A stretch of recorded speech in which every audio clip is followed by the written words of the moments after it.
why this shock when the ANC opted to work with the DA, the controllers of these funders of the opposition to our liberation movement, we were very much disappointed. We took, of course, a decision to roll out and work on the question of the national dialogue. The national dialogue, comrades, we have said we must guard that it doesn't become a bourgeois project that reverses the Freedom Charter and many other important people's documents. That the national dialogue must be used to defend the interests of the working class and to defeat capitalism and to reject capitalism.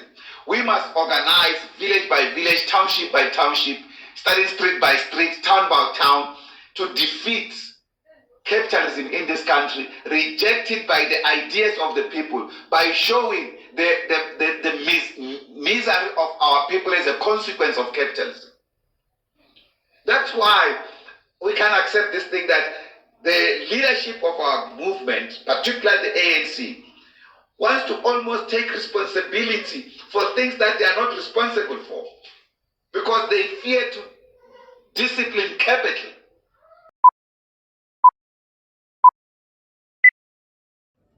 Good day everyone and welcome to New SELLOUT. Welcome to another epic episode whereby we dive into politics. I welcome you to join me as we'll be having this interesting discussion today about the ANC, the DA, and Mapaila and Hellen Zille. I don't want to forget Hellen Zille. So now there's a conflict with Mapaila. Mapaila has came out very strong in terms of putting their position and making their position to be clear when it comes to their standing with the ANC. And he has came out and strongly rebuked the ANC, telling the ANC that they've sold out and that they are being controlled by the Open Hamas, Capital, and the DA.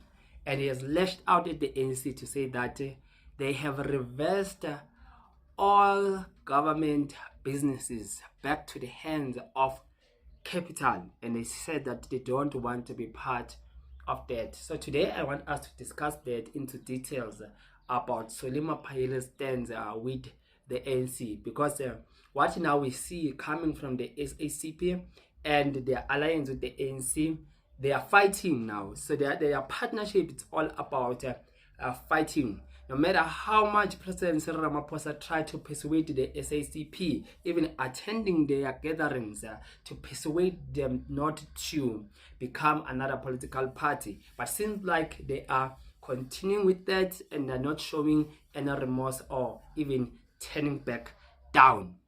They are retreating behind their own borders, safeguarding their immediate sphere of influence, keeping others out, and accepting the right of other superpowers to do the same. Either we are living through a fleeting, if extremely disruptive interlude until the USA's liberal DNA reasserts itself, or we are making a transition into a new world order dominated by three oligarchs: Trump, Putin, and Xi. Perhaps it is the idealist in me, but I do think that this collision course will be interrupted for the better.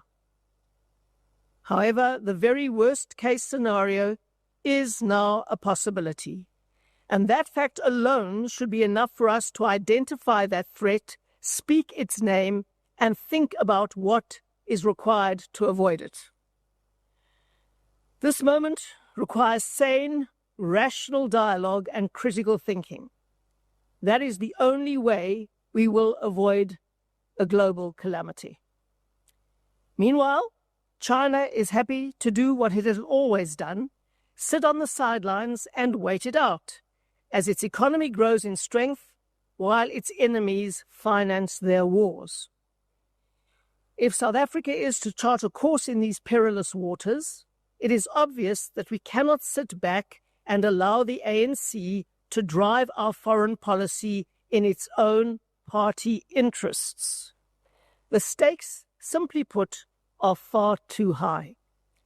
That is why the DA sent its own delegation to Washington recently where we had meetings at a very senior level to ensure that we keep the channels of communication open and provide an alternative perspective to that beamed to the world from Luthuli House.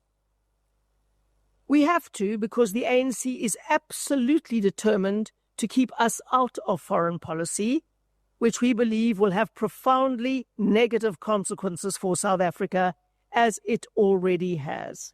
And this won't be the last of the international delegations we will be undertaking to fight South Africa's corner, while the ANC promotes its party interests over South Africa's. But back home, we have had a paradigm shift of our own, and of course that is the GNU. The 2024 election was emblematic of the trend. While on the other hand, we have the likes of Hellen Zille that has publicly confessed that the DA now is part of the new world order. So there's a globalist order that is happening. If you don't understand what is the globalist order, it's about the new order whereby all nations, they'll have to succumb or even bow down to the authority of the United States of America, which the globalists, we know that it's only white people pushing the agenda of their white supremacy, right? So America now has sabotaged South Africa. Imagine to an extent that, let me tell you something, the USA, the likes of Donald Trump, they don't recognize the ANC as a ruling government. They only recognized the DA. Why I say that?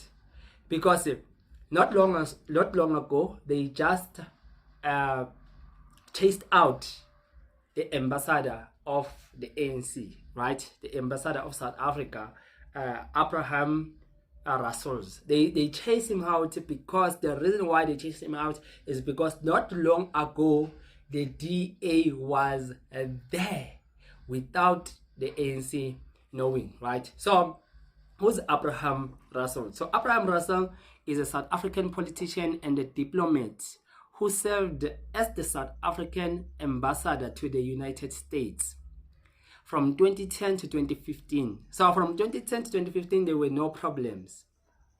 Because remember, there was no GNU at the time.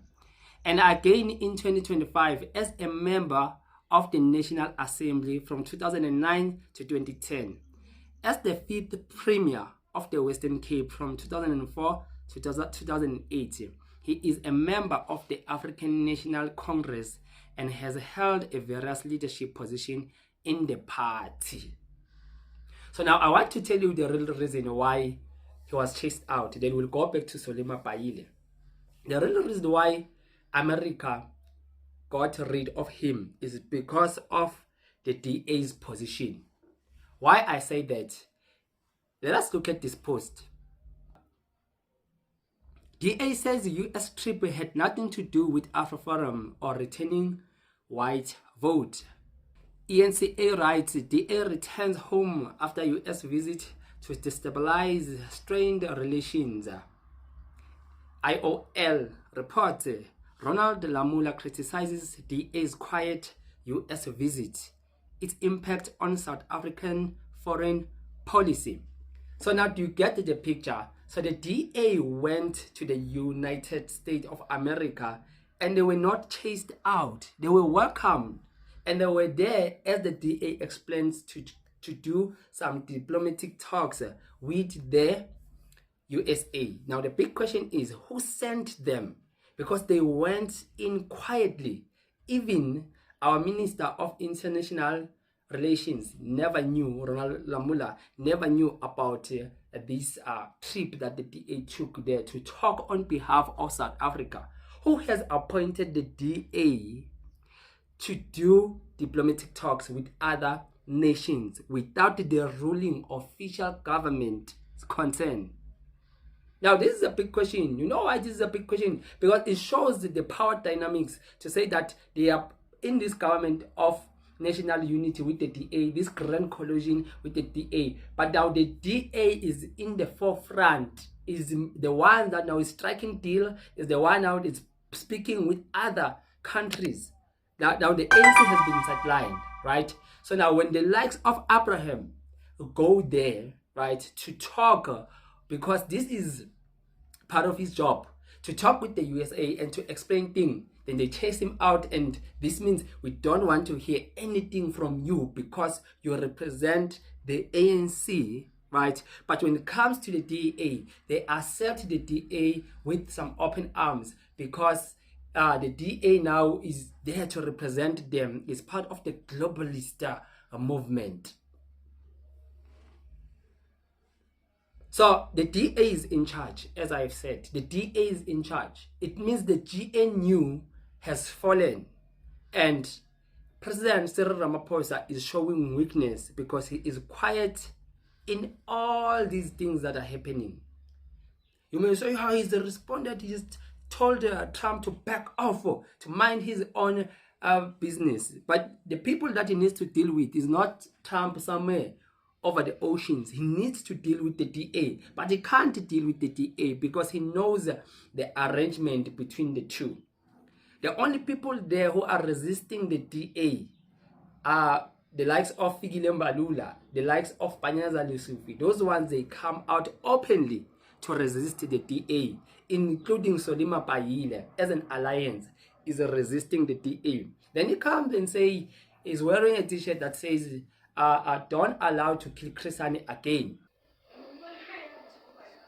We must never let Chrisani die, nor kill him again.